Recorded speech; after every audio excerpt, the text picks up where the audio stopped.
Au nom du Père et du Fils et du Saint-Esprit. Amen. Béni soit notre Seigneur Jésus-Christ. Béni soit la Vierge Marie, la maman de Jésus et aussi notre maman.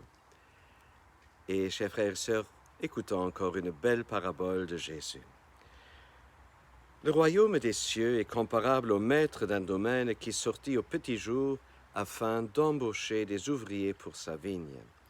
Il se mit d'accord avec eux sur un salaire d'une pièce d'argent pour la journée, et il les envoya à sa vigne. Sorti vers 9 heures, il en vit d'autres qui étaient là sur la place sans travail.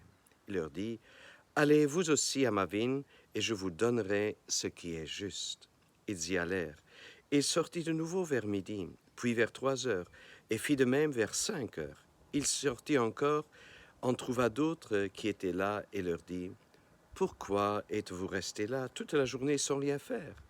Ils lui répondirent, « Parce que personne ne nous a embauchés. » Il leur dit, « Allez vous aussi à ma vigne. » Le soir venu, le maître de la vigne dit à son intendant, « Appelle les ouvriers et distribue le salaire en commençant par les derniers pour finir par les premiers. » Ceux qui n'avaient commencé qu'à 5 heures s'avancèrent et reçurent chacun une pièce d'argent.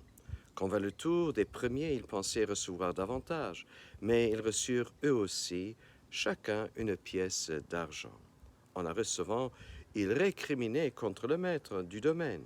« Ces derniers venus n'ont fait qu'1 heure, et tu les traites comme nous, qui avons enduré le poids du jour et de la chaleur. » Mais le maître répondit à l'un d'entre eux, « Mon ami, je ne te fais aucun tort.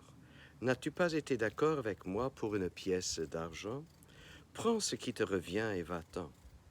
Je veux donner à ce dernier autant qu'à toi. N'ai-je pas le droit de faire ce que je veux de mon bien? Vas-tu regarder avec un œil mauvais parce que moi je suis bon?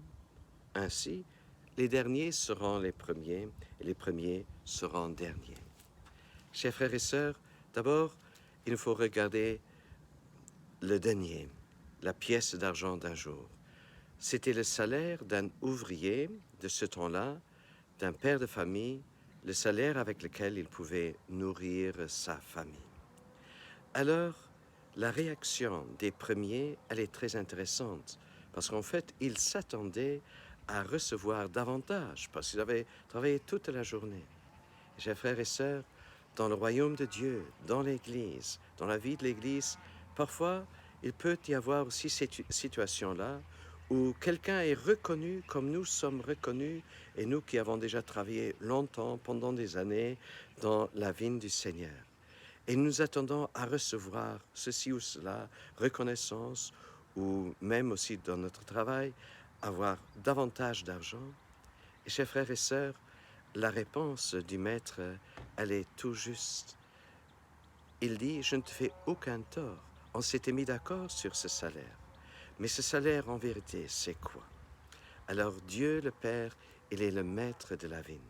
Et le salaire, le denier, la pièce d'argent qu'il donne, c'est son propre Fils. Il n'a pas d'autre chose à donner. Dieu a tant aimé le monde qu'il a donné son Fils pour que chacun qui met sa foi en lui, sa confiance en lui, ait la vie éternelle. Chers frères et sœurs, en Jésus, Dieu nous donne tout. Dieu n'a pas la petite monnaie pour donner un tel ceci, un tel cela. Dieu nous donne Jésus entièrement. Et c'est sa joie de donner à chacun son Fils, même au dernier venu.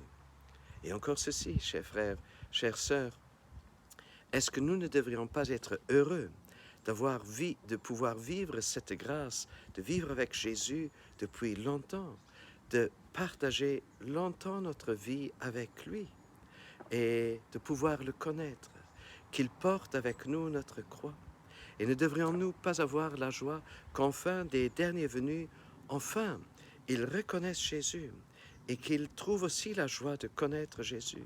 Est-ce que nous ne devrions pas partager la joie du Père du ciel, d'avoir retrouvé des fils perdus, mais qui enfin sont revenus? Chers frères et sœurs, telle est la vraie joie du royaume de Dieu, que nous puissions être vraiment reconnaissants et plein d'humilité et de simplicité, et que nous n'oublions jamais cette grâce que Dieu nous a déjà donnée depuis longtemps. Qu'il nous bénisse et qu'il nous donne un regard nouveau sur ce jour nouveau, sur notre vie, au nom du Père et du Fils et du Saint-Esprit. À nous tous, une bonne, une sainte journée.